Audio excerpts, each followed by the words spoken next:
اور نکالیں گے زبور کی کتاب، اس کا 118 نمبر زبور، اور اس کی پہلی آیت سے لے کر ہم چوتھی آیت کی آخر تک خدا کے کلام کو پڑھیں گے۔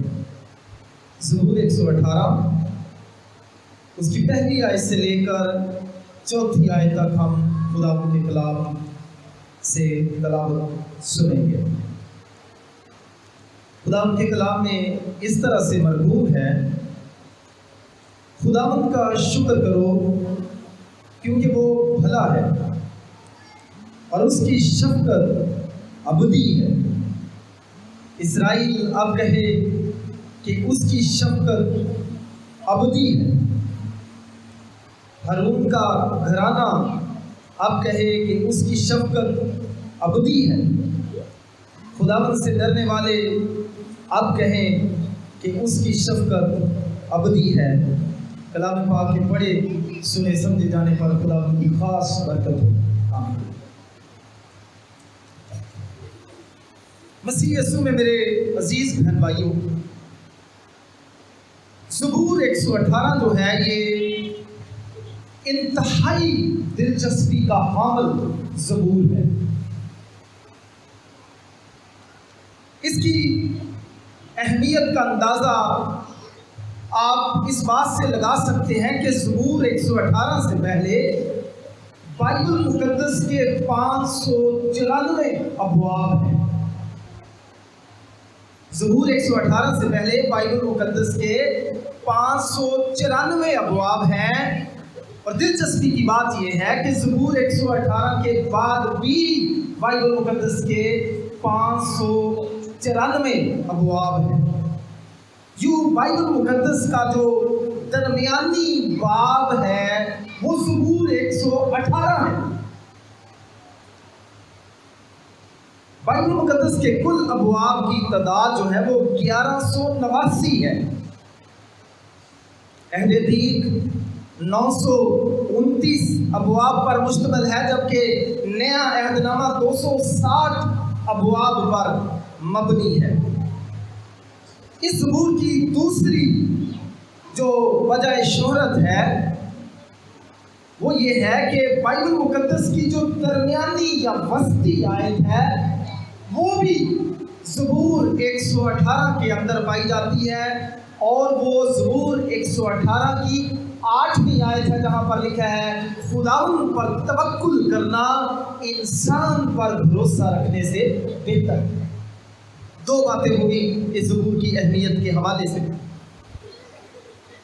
تیسری اس زبور کی اہمیت یہ ہے کہ یہ زبور بائبل مقدس کے سب سے بڑے باب یعنی زبور 119 جس کی 176 آیات ہیں، اور بائبل مقدس کے سب سے مختصر ترین باب یعنی زبور 117 کے وسط کے اندر زبور 118 پایا جاتا ہے۔ چوتھی بات، زبور 118 کی 15ویں آیت اکثر مسیحی گھرانوں کی چوکھٹوں پر آویزاں نظر آتی ہے۔ صادقوں کے خیموں میں شادمانی اور نجات کی راگنی ہوتی ہے۔ اس کے ساتھ ساتھ اس زبور کی وجہ شہرت ایک یہ بھی ہے کہ اس زبور کی 22ویں آیت کا اقتباس نئے عہد نامہ میں 4 دفعہ کیا گیا ہے، اور وہ آیت جس کا اقتباس 4 دفعہ نئے عہد نامہ میں ہوا ہے وہ کون سی ہے؟ جس پتھر کو بیماروں نے رد کیا وہی کونے کے سرے کا پتھر ہو گیا۔ اس زبور کی چھٹی اہم بات یہ ہے کہ سنڈے سکول کے لیے مشہور زمانہ گیت یہی ہے دن جو خداوند کا ہے، This is the day that the Lord has made, we shall rejoice and be glad in it۔ اسی زبور 118 سے اخذ کر کے لکھا گیا ہے۔ اس زبور کی 7ویں اہم بات یہ ہے کہ اس زبور کی 26ویں آیت کا استعمال کرتے ہوئے جب خداوند یسوع مسیح شاہانہ طور پر یروشلم شہر میں داخل ہوئے تو لوگ